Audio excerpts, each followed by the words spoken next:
ॐ प्रत्यालीनपदार्पिताङ्घ्रिः शबरीदिघोरोट्टहासपरा खर्वेन्दिवरकर्तिक खर्पुरभुजा हुङ्कारविजतभवा खर्वनीलविशालपिङ्गलजटायुक्तनागैर्जुटा जड्डं नश्य कपालोके श्रीजगतं हुन्तुग्रताराशयं प्रत्यलीरपदे घोरे मुण्डमाला प्रशोभिते खर्वे लम्बोधरी भीमे অষ্টতারা নমস্তুতে।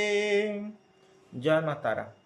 আজকে যেটিকে নিয়ে বলবো সেটি হচ্ছে 2026-এ আমাদের ভালো থাকতে গেলে আমরা প্রত্যেকেই জানি 2026 হচ্ছে রবির বছর।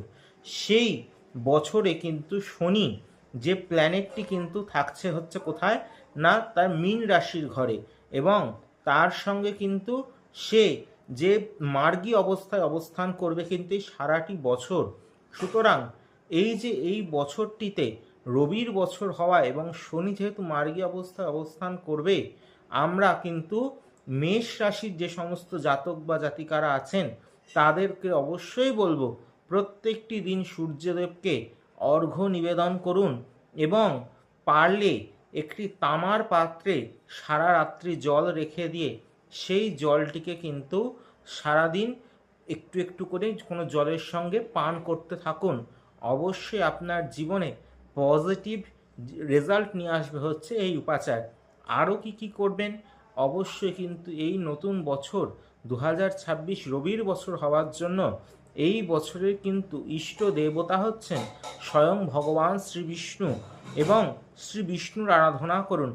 অবশ্যই দশমহাবিদ্যার আর এক অন্যতম মহাবিদ্যা দেবী মাতঙ্গী কিন্তু এই রবি গ্রহের ইষ্ট দেবী, কিন্তু মাতঙ্গীর আরাধনা কিন্তু গৃহস্থে কখনোই সম্ভব নয়।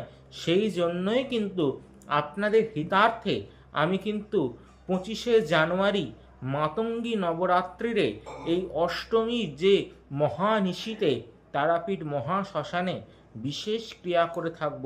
আপনাদের অনেকেরই সন্তান তো পড়াশোনায় কিছুতেই মন নেই, অনেক সন্তানের মা বাবা পাগল হয়ে যাচ্ছে, তারা নেশায় আসক্ত হয়ে পড়েছে, বা কারোর বা বিয়ে হচ্ছে না, বা কারোর বহু দিন চেষ্টা করছেন কিন্তু সন্তান লাভ কিছুতেই হচ্ছে না, বা কারোর কর্মে কোনো ব্যাপারেই উন্নতি নেই।